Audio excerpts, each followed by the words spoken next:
Kemarin kita melihat bahwa kita perlu menempuh kehidupan yang berkorban untuk menghasilkan minuman anggur, untuk membuat orang lain dan Allah gembira. Ya, untuk menyukakan Allah dan manusia. Jadi, air anggur yang menyukakan Allah dan manusia, yaitu bukan hanya untuk menyukakan. Targetnya bukan untuk menyukakan manusia dan Allah. Targetnya adalah menempuh kehidupan yang berkorban, menghasilkan minuman anggur adalah menyukakan dan hasilnya berbuah. Jadi kita bukan untuk menyukakan, tetapi untuk berbuah.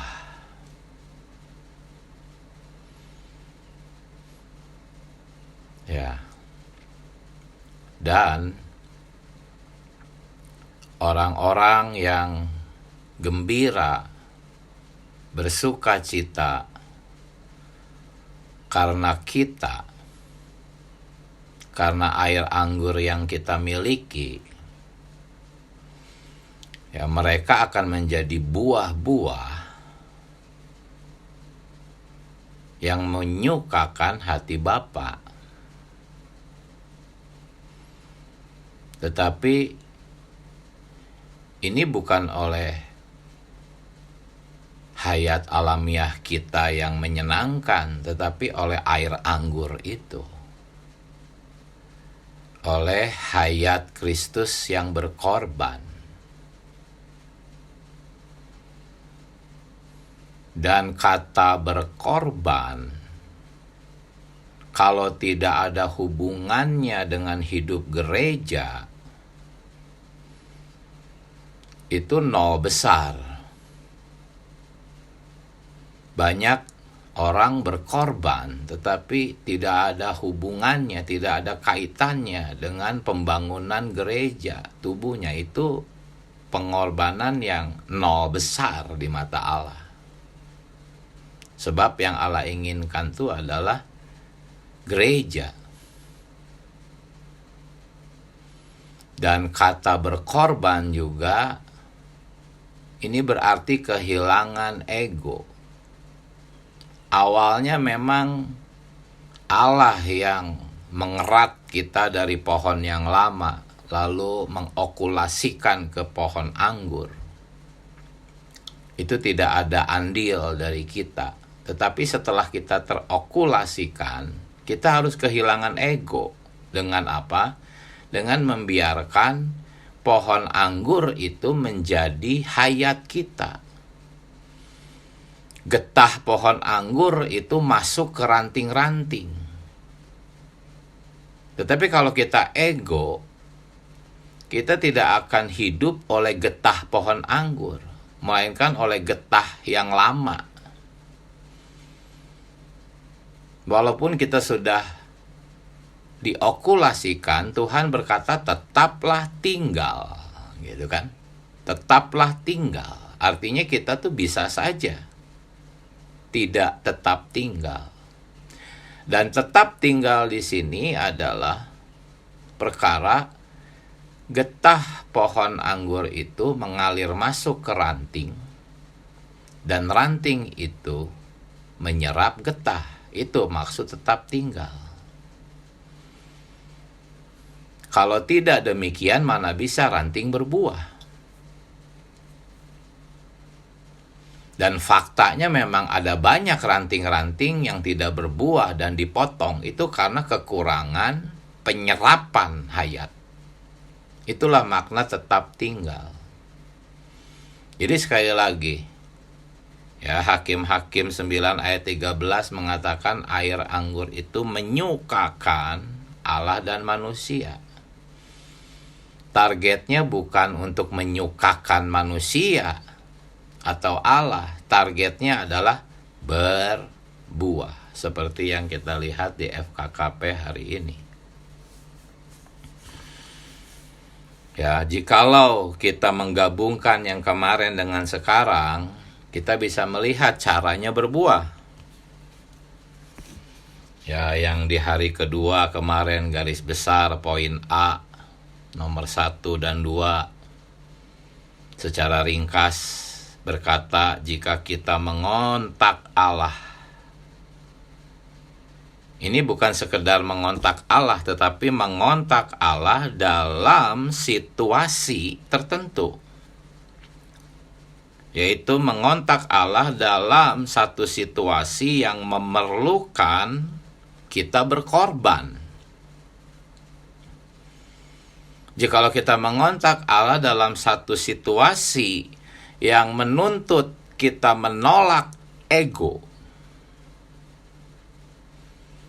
ya, kita sering ada dalam situasi ini, di mana emosi kita mulai muncul, amarah muncul, tersinggung, sakit hati. Itulah situasi di mana kita harus menolak ego. Dalam hidup gereja, seringkali Tuhan ingin kita diam saja. Sudah cukup diam, gak usah mengeluarkan pendapat, gak usah beropini, yang nanti hasilnya bisa jadi kritik dan komplain. Seringkali Tuhan memimpin kita, sudah stop, diam saja, diam. Biarkan ini terjadi sesuai dengan pengaturan. Diam saja. Itu satu situasi di mana kita dituntut menolak ego. Itulah penghidupan yang berkorban maksudnya. Jadi jangan berpikir berkorban di sini seperti definisi dunia orang berkorban. Bukan, di sini berkorban pasti harus berkaitan dengan gereja. Dan arti berkorban itu menolak ego. Kita diam. Kita tidak membiarkan ego kita muncul. Itulah menempuh kehidupan yang berkorban. Dan di saat-saat seperti itu, kita mengontak Allah. Hasilnya apa? Hasilnya air anggur mengalir ke dalam kita. Anda akan bergembira. Anda akan bersukacita. Saya sangat percaya Watchmeni 20 tahun bisa bertahan. Di dalamnya itu penuh dengan kegembiraan. Saudara Lee sendiri pernah 1 bulan di penjara oleh tentara Jepang. Tetapi dia berkata, di sana saya mengalami surga. Jadi ketika dalam situasi di mana kita harus menolak ego, ya, yaitu tetap tinggal dalam penjara yang Allah aturkan bagi kita. Ya, orang-orang di sekeliling kita, suami, istri, bisa menjadi penjara kita. Anak-anak, pekerjaan, lingkungan, apapun, majikan, orang tua, itu menjadi penjara kita. Di sanalah saatnya kita harus menolak ego, tidak membiarkannya terekspresi. Dan di saat-saat seperti itu kita mengontak Allah. Hasilnya air anggur akan kita nikmati, hati kita akan bergembira, bersukacita. Dan hasilnya apa? Berbuah. Orang-orang yang memenjarakan Anda itu akan menjadi buah-buah Anda. Dan orang-orang lain juga akan menjadi buah-buah Anda karena Anda punya air anggur yang menyukakan mereka. Walaupun secara alamiah Anda sendiri tidak suka dengan mereka. Jadi menyukakan manusia itu harus berbuah, hasilnya buah.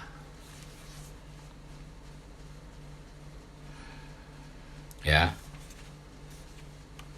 Dan dalam konteks Yohanes pasal 15, berbuah di sini jelas orang. Karena di ayat yang ke-16 Tuhan berkata, "Aku telah menetapkan kamu supaya kamu pergi dan menghasilkan buah." Jadi menghasilkan buah itu karena pergi. Ya. Pergi ini berarti pergi ke tempat lain, pergi ke orang-orang yang akan merasakan air anggur yang kita miliki. Jadi ini bukan berbuah buah-buah karakter sifat dalam Galatia pasal 5, bukan, ini buah orang, saudara-saudari. Sudah berapa banyak kita menghasilkan buah-buah orang? Berapa tahun Anda tinggal dalam gereja? Apakah 1 tahun menghasilkan 1 orang?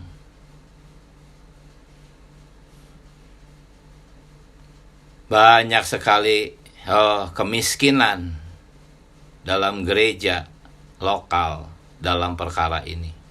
Karena apa? Karena miskin air anggur.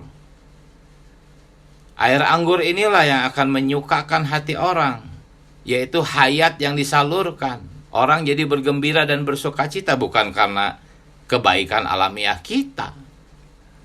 Bisa saja orang suka kepada kita, tetapi karena kebaikan alamiah itu nggak akan membuatnya menjadi buah tetap dalam gereja, tidak. Itu malah akan menyeret kita kepada dirinya. Itulah persahabatan alamiah, saling suka. Tetapi bukannya membuat orang itu menjadi buah tetap gereja, malah kita yang terseret. Itulah kalau menyukakan manusia dengan hayat alamiah. Jadi sekali lagi, menempuh penghidupan yang berkorban adalah menyangkal ego untuk gereja,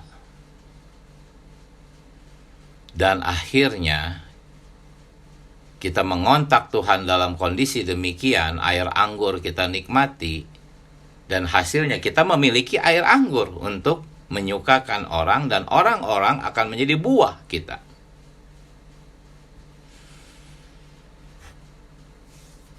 Jadi inilah kaitannya. Mulai dari hari pertama tentang air anggur, hari kedua hidup berkorban, hari ini berbuah, semua ada kaitannya. Demikian juga kita sudah membicarakan gandum, jelai, dan sekarang anggur. Ini sangat cocok dengan Injil Yohanes. Khususnya mulai dari pasal 12, 13, 14, 15, 16. Hari ini kita melihat pasal 15. Tetapi kaitannya itu dengan pasal 12, yaitu tentang gandum, perkembangbiakan.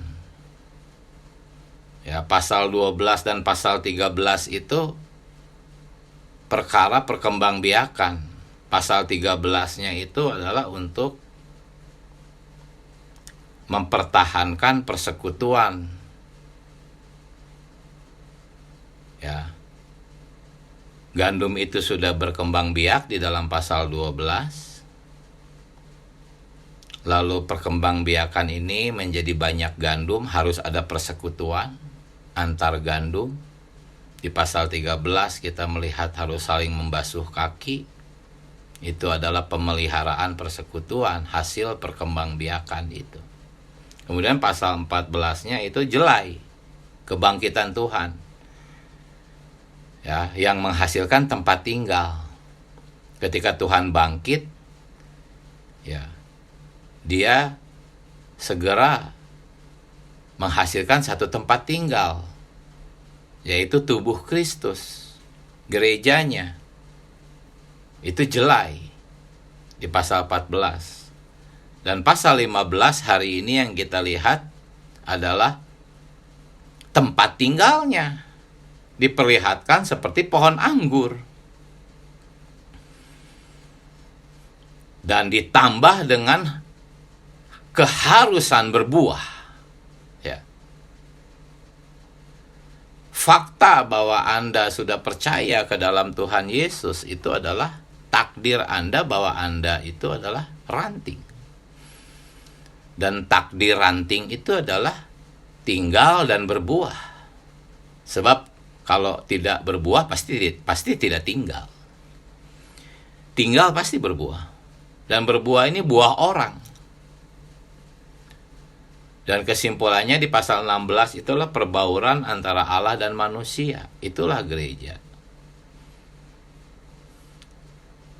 Sungguh luar biasa, saudara-saudari. Seluruh Alkitab itu satu irama, harmonis. Kita melihat perkara-perkara ini dalam Injil Yohanes. Jadi, sekali lagi, saudara-saudari, kita sedang membicarakan negeri. Ya, suatu negeri dengan pohon anggur.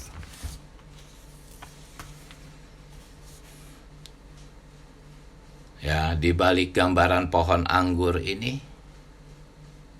kita bisa melihat, ya, itu semua adalah hasil gandum, hasil jelai, dan sekarang kita telah menjadi ranting-ranting pohon anggur. Pengalaman akhir dari semua ini adalah air anggur. Anggur yang diperas. Ini adalah satu pengalaman atas Kristus yang tinggi. Lebih tinggi dari sekedar menikmati Kristus. Ya, ketika bangsa Israel masuk tanah Kanaan harus berjerih lelah, menghasilkan banyak kelimpahan sampai lumbungnya penuh. Kita berpikir sudah cukup, ternyata belum. Setelah melimpah luah harus diperas. Inilah pengalaman atas Kristus yang lebih tinggi. Dan hasil air anggur ini adalah menyukakan hati Allah dan manusia. Apa yang menyukakan hati Allah dan manusia? Perkembangbiakan buah-buah itu, saudara-saudari. Ya, di pasal 12 itu baru perkembangbiakan tahap awal. Perlu dijaga oleh persekutuan, saling membasuh kaki. Menghasilkan hidup gereja, tempat tinggal, di mana kita menjadikan gereja sebagai rumah. Dan hasilnya adalah kita berbuah, bukan sekedar berbuah, tetapi buahnya tetap. Buah di sini adalah buah orang. Jikalau dalam 1 tahun Anda tidak menghasilkan buah 1 orang, menangislah di hadapan Tuhan. Bertobat. Mohon belas kasihan Tuhan. Jangan biarkan aku dalam kondisi seperti ini, Tuhan. Lebih baik Engkau mengambil segala sesuatu dari diriku, milikku, benda apapun yang menghalang-halangi aku berbuah. Ambil Tuhan, rebut.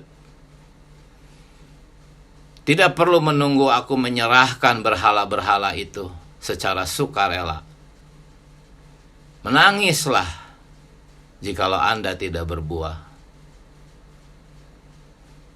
Karena kerugian yang akan dialami di zaman pendisiplinan itu sangat besar. Kitab Ibrani mengatakan, ngeri benar. Ngeri. Kita harus takut akan konsekuensi menderita kerugian di zaman kerajaan 1000 tahun.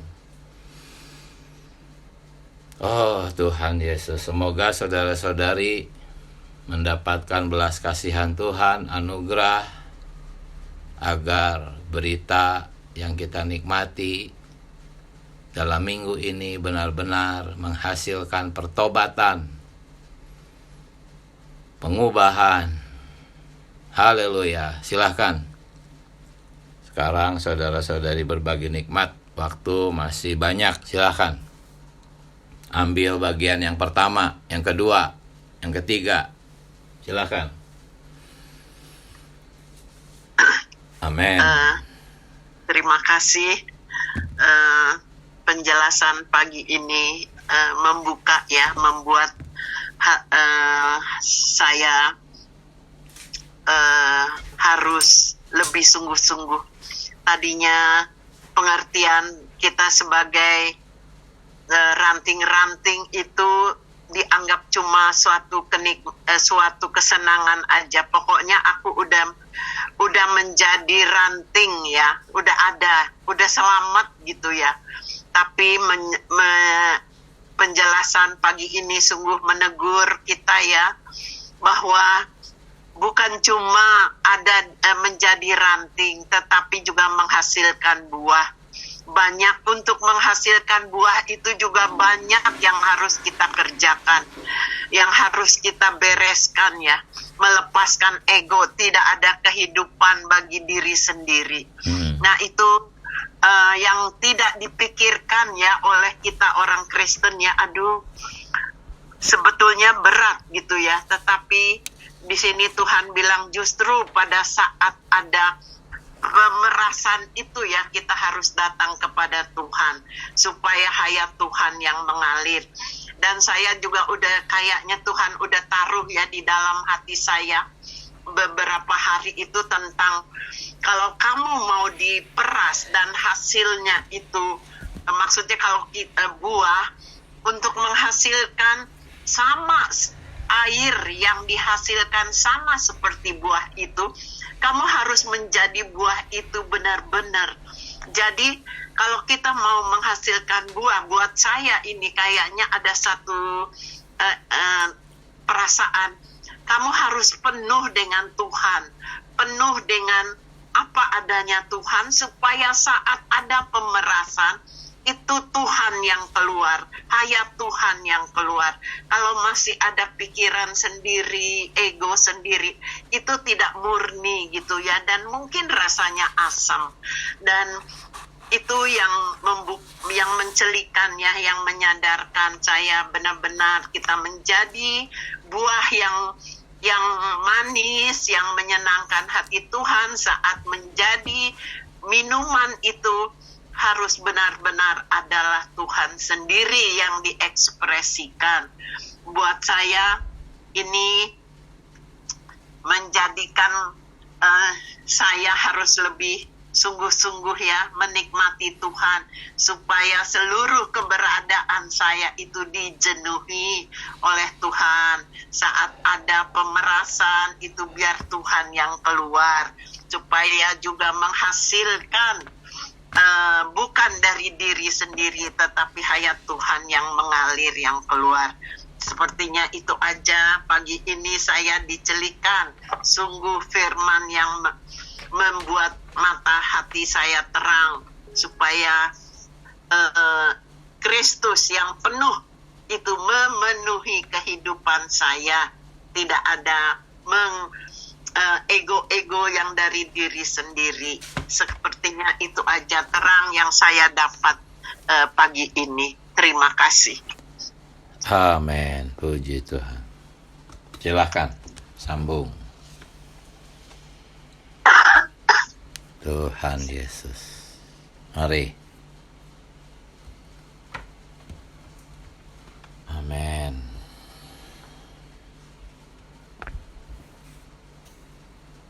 Tuhan Yesus.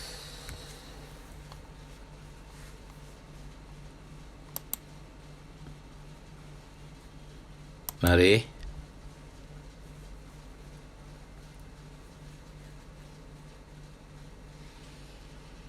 Amin. Puji Tuhan, silakan. Dan ya, terima kasih buat pagi hari ini ya. Kita harus tinggal di dalam pokok anggur itu, dan kita sudah ditakdirkan untuk menjadi ranting, untuk berbuah. Berarti ya, kita itu harus bersaksi di dalam kehidupan kita sehari-hari untuk menghasilkan buah itu. Nah, kesaksian itulah yang bisa dilihat orang, sehingga kita bisa membawa orang kepada Tuhan. Nah, dalam kesaksian itu memang kita perlu banyak berkorban, membuang segala manusia kita. Kalau tidak berkorban, pengorbanan, kita tidak akan bisa menjadi saksi, kesaksian. Bahkan kita tidak bisa berbuah. Asalkan kita bisa mempersembahkan pengorbanan kita, pasti kita berbuah. Dikatakan tadi, Bapa di dalam Putra dan Putra di dalam Bapa, itu kan saling tinggal. Jadi kita juga harus tinggal di dalam Putra, Putra di dalam kita. Pasti kita akan berbuah. Itu akan menjadi kesaksian kita, dan saya sendiri mengalami ya hal seperti itu. Harus banyak pengorbanan kita. Terlebih kita harus bisa menjadi kesaksian di dalam keluarga yang lingkup lebih kecil. Jadi dalam keluarga itu kita harus menjadi kesaksian. Di dalam keluarga kita juga perlu banyak menepis ego kita, menanggalkan ego kita, sehingga di dalam keluarga bisa dilihat dari sekeliling kita, sehingga kita bisa dilihat mereka dalam keadaan situasi apapun, kita bisa menjadi kesaksian. Bahkan orang melihat, orang yang belum percaya itu melihat kita, oh mereka orang Nasrani, orang Kristen ya, kok bisa ya kayak gitu. Nah, kita harus menjadi kesaksian, membawa mereka kepada Tuhan, menyelamatkan mereka, seperti itu. Dan untuk di dalam orang yang sudah percaya pun, kita harus menjadi kesaksian. Meskipun mereka sudah diselamatkan, kita perlu memberikan kesaksian bahwa Kristuslah pengharapan, seperti itu. Kalau kita menjadi kesaksian, Kristus menjadi segalanya, al-muhid bagi kita, orang yang kita percaya itu akan mendapat aliran hayat juga, seperti itu. Jadi kalau mereka, misalkan contoh, mereka juga mengalami hal-hal yang dialami orang-orang yang di luar kita, jangan sampai perasaan batinnya itu seperti juga yang dialami orang-orang di luar kita. Kita harus meneguhkan mereka, kita harus menyuplaikan hayat yang ada di dalam diri kita, sehingga kita bisa menguatkan mereka, bisa teraliri hayat itu. Maka penting juga kita berpenghidupan gereja untuk saling menguatkan, membawa mereka bertumbuh untuk selalu tinggal di dalam pokok anggur itu, dan mereka juga menjadi ranting yang akan bisa berbuah. Amin. Puji Tuhan, amin. Silahkan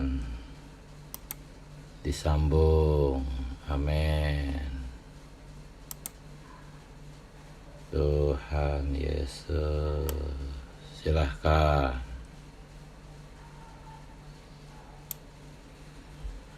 Oh, Tuhan Yesus, amin.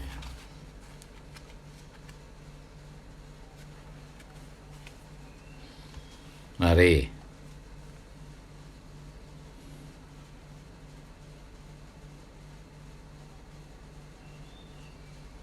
Amin.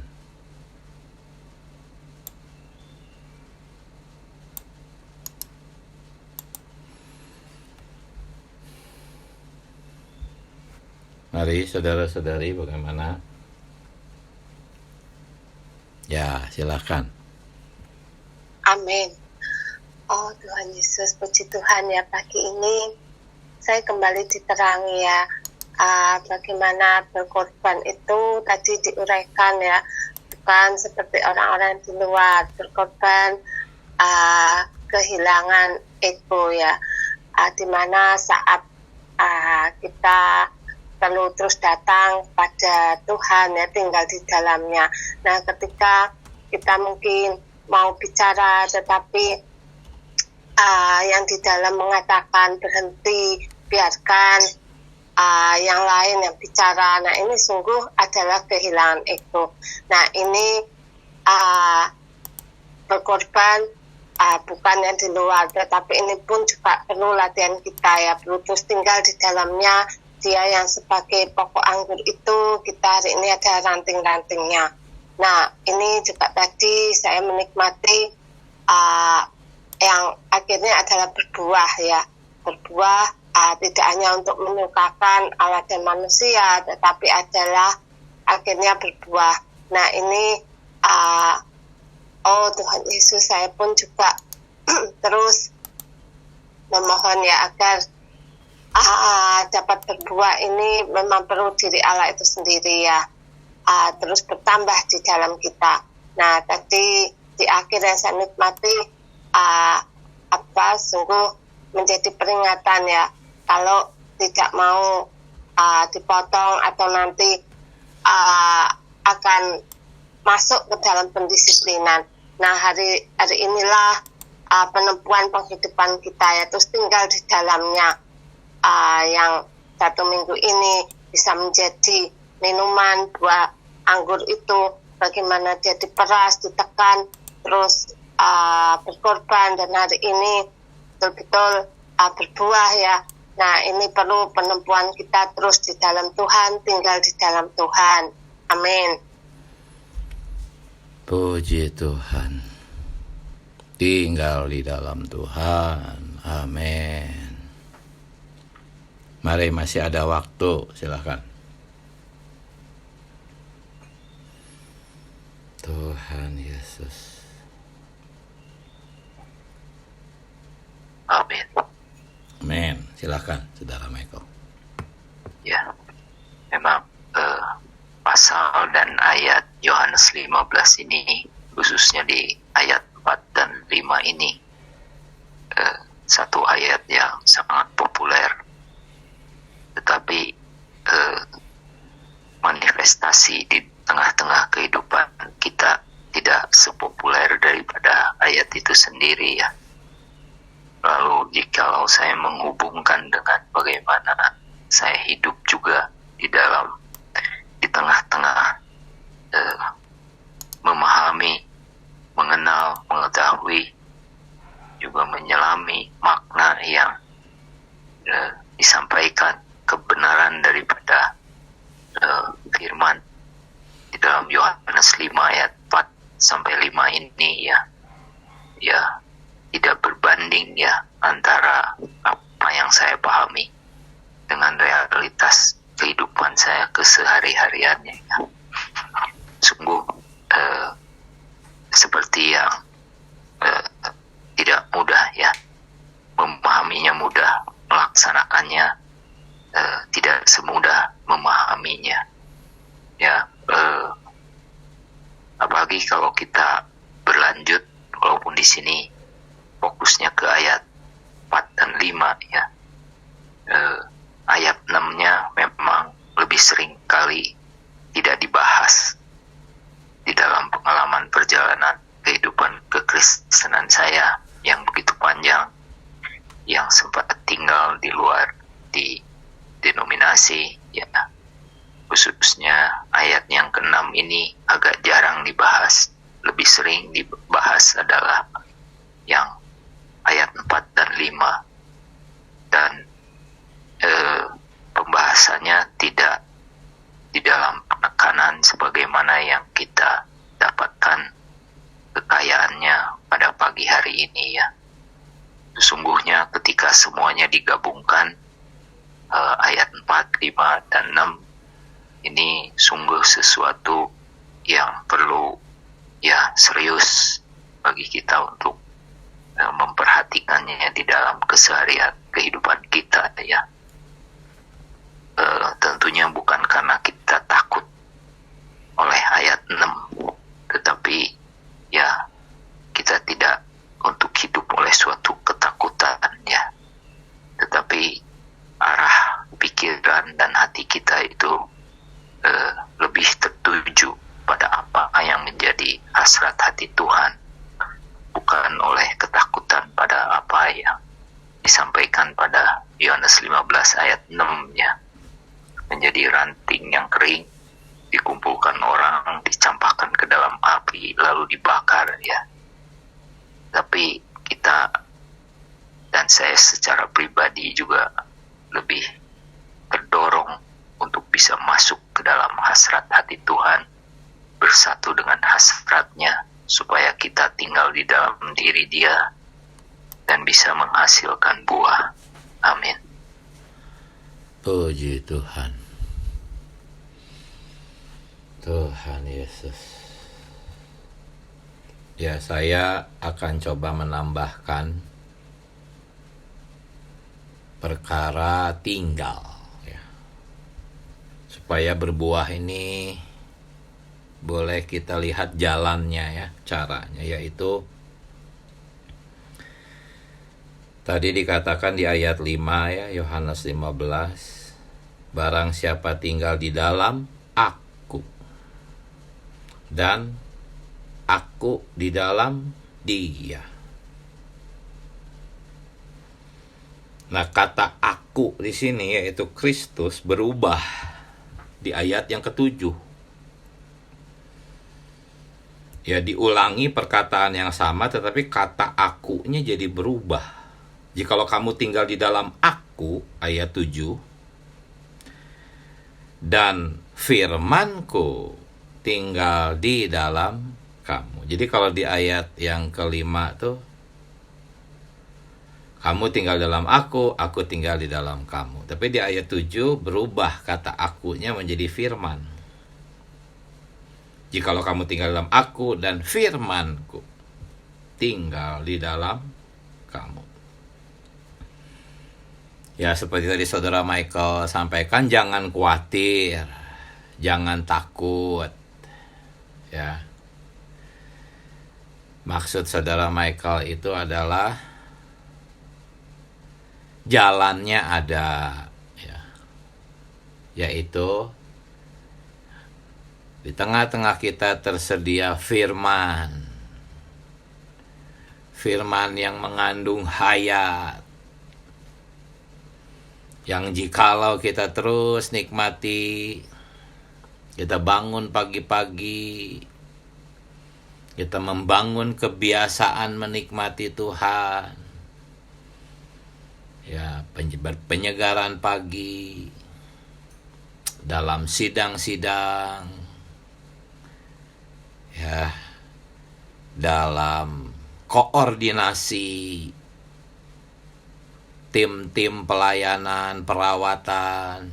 Semoga saudara-saudari punya rekan-rekan, mitra-mitra untuk berdoa dan mengunjungi orang. Pasti berbuah ya. Dan berbuah di sini bukan usaha diri kita sendiri, tetapi hasil dari satu kenikmatan akan Tuhan dan menempuh hidup gereja, sidang-sidang, memiliki mitra, karena buah di sini adalah hasil koordinasi. Ingat, jikalau Anda ingin berbuah, berkoordinasilah. Ya. Sebagai satu mitra, berdua, bertiga, kita melaksanakan perawatan, pengunjungan, pemberitaan Injil, pasti berbuah. Jangan ingin individu, jangan ingin hebat sendiri, dan jangan juga susah sendiri. Bermitralah, saudara-saudari. Berdoalah, Tuhan berikan saya mitra untuk berdoa, merawat orang, mengunjungi orang. pasti berbuah, saudara-saudari. Dan gereja-gereja lokal harus membantu saudara-saudari memiliki mitra. Karena berbuah di sini tidak bisa sendirian, ya. Anggaplah memang kita yang pertama kali menjumpai seseorang. Ya. Memperkenalkannya kepada Tuhan. Tetap kita membutuhkan seorang mitra. 2-3 saudara-saudari sama-sama merawat sampai akhirnya menjadi buah tetap. Jadi jangan berusaha sendirian, saudara-saudari. Berkoordinasilah. Dan setialah menikmati Tuhan. Bangun pagi-pagi sebelum kita berpenyegaran pagi, melatih roh dulu. Ya, sehingga kita masuk ke penyegaran pagi korporat dalam keadaan yang segar, ya. Kemudian juga di setiap harinya ada sidang-sidang rumahan, sidang-sidang kelompok, ada waktu mengunjungi saudara-saudari, doa mitra dan sebagainya. Setialah terus melakukan ini, saudara-saudari. SPR seminggu sekali itu hanyalah satu waktu untuk pameran, ya.